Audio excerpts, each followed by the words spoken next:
Hammaga assalomu alaykum. Bugun sizlarga Do'q konturning kotyolda issiq suv masalasida bir kichkinagina life hack ko'rsataman. Mana menda hozir Bazello degan Do'q konturning kotyol va bu hozir ishlayapti. Qishki rejimda ishlayapti. Men aytmoqchi bo'lgan life hack, bilsanglar Do'q konturnida bir vaqtning o'zida issiq suvdan oshxona bilan misol uchun hammomda foydalansa, suv birdaniga sovib ketish bunaqasi kuzatiladi, muzdek suv kelib qolish. O'shani oldini olish maqsadida mana bu hozir menda issiq suvniki bunaqasi temperaturasini belgilaydigan, o'shani ko'tarib qo'yamiz. Mana iloji boricha shu maksimumga ko'tarib qo'ysangiz, menda 60 gacha bo'lishi kerak adashmasam.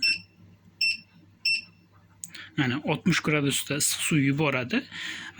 Keyin endi mana sizlarga hozir semestiteldan ko'rsataman. Misol uchun ikkita tochkada, uyingizda ikkita tochkadan issiq suvdan bir vaqtda foydalanyapti.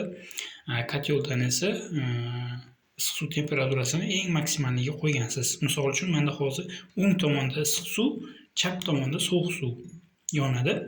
Demak, birinchi issiq suvni yoqamiz. Issiq suv kelishni boshlaydi. Qaynoq kelgan paytda sekin semestitelni sovuq suvga aralashtirib, o'z nomi bilan semestitel, ya'ni aralashtiruvchi, issiq sovuq suvni aralashtirib, o'ziga kerakli suvni temperaturani to'g'irlab olib, keyin ishlatishi mumkin bo'ladi.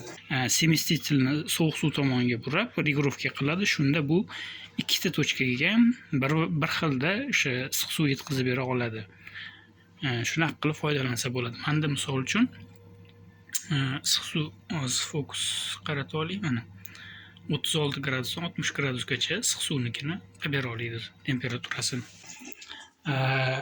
Bunda bitta minus tarafi shu, agar bilmasdan issiq suvni polностью ochib yuboradigan bo'lsa, shu qo'l kuyish, boshqa narsa bo'lishi mumkin. Endi 60 gradusda unaqa strashniy anaqa ajok bermasa kerak, lekin shu bitta shu noqulay bo'ladi.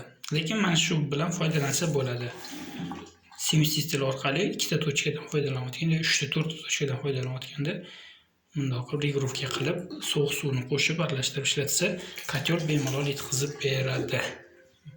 Xuddi shunaqa qilib foydalansa bo'ladi. 2 va undan ko'p tochkaga issiq suv yetkazib bergan paytda, agar hozir menda bitta tochkaga issiq suv yetkazib beradi, shu sababli buni 40 gradusga qo'ysam ham menga bemalol yetadi.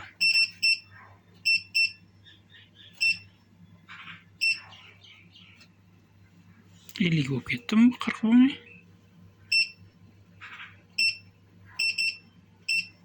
Ana 40 gradusga qo'ysanglar yetadi. Xullas, ma'lumot foydali bo'lgan bo'lsa, like bosinglar va kanalimga obuna bo'lib qo'yinglar. Aytgancha, buni ustanovka jarayonini videosini hali montaj qilib tugatmadim. Montaj qilib bo'lsam sizlarga ko'rsataman.